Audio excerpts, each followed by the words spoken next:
The member for Indi. Thank you, Mr Speaker. My question is to the Deputy Prime Minister and Minister for Agriculture around the dairy support program. Minister, there are over 100 dairy farm families who live in the valleys of the Kiewa, Upper Murray, Mitta, Oven and King Rivers, and up to 60%, it's reported, are in need of assistance and 20% desperate. The government's emergency dairy support package promised a process of fast-tracking household support allowances, but farmers in these valleys are reporting a delay of up to 20 weeks to get assistance. Will the Deputy Prime Minister please commit to holding a round table, preferably in my electorate, to review the process, to increase staff on the ground and to allocate additional resources to clear the backlog? Minister's concluded. The Deputy Prime Minister has the call. Mr Speaker, I thank the honourable member for a question and acknowledge the work that she does in making sure that we all do our very best to look after the dairy farmers through this crisis.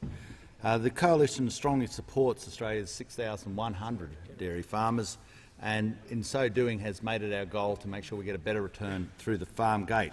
I'm encouraged recently of the recent step up in prices in the dairy industry, and though they're starting from a low base, it shows some promise that things are starting to turn around.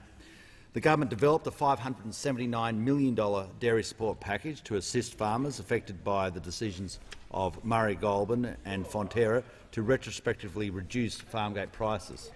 The Coalition's dairy support package has included $555 million in dairy recovery concessional loans with 10-year terms and interest only for 5 years. We had $35.5 million in dairy recovery loans have been approved in Victoria for the 67 farmers in the dairy industry as of the 4th of November, plus a further $9.9 million in offers have been made to a further 17 farmers. Last week I announced that interest rates for dairy farmers who have already taken out these loans, currently at 2.66%, will be falling to 2.07% as of the 1st of February 2017, making it probably the cheapest rates that I can think of in rural Australia. A new round of dairy recovery concessional loans commenced on the 1st of November 2016, and these are at 2.47%.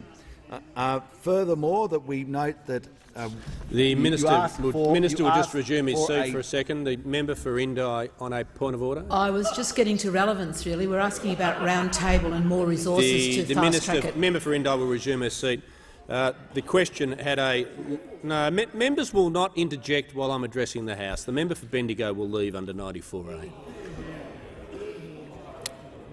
I listened very carefully to that member for Indi's question. It had a preamble that asked about the dairy support program. The minister's got 3 minutes. He's perfectly in order. There is nothing within the standing orders that says he has to come to a particular part of a long question when a member would wish. The Deputy Prime Minister is completely in order. Well, thank you very much, Mr Speaker. We've also put $2 million for a milk commodity price index and $20 million towards the McAllister Irrigation District upgrade.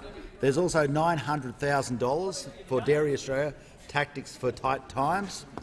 What you asked for was a round table, and I've today committed that Senator Bridget McKenzie will conduct a round table in your area, so specifically dealing with the issue that is of concern to you. I might note that the Labor Party, when prices were lower than they are today, back in 2009, offered nothing to dairy farmers, did nothing, and they generally do that because what they do, rather than help a problem, they'll try to exacerbate a problem.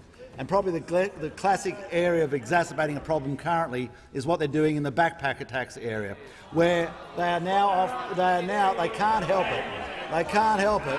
But when the the former AWU member, who's supposed to be looking after Australian workers, looking after us, turn around, look here. You don't have to look at your friends. If you don't want to face up to the music, if you're afraid of what you're doing to Australian workers, just keep staring at the member for Sydney. If you can't face the Australian people, yes, then turn your back on them.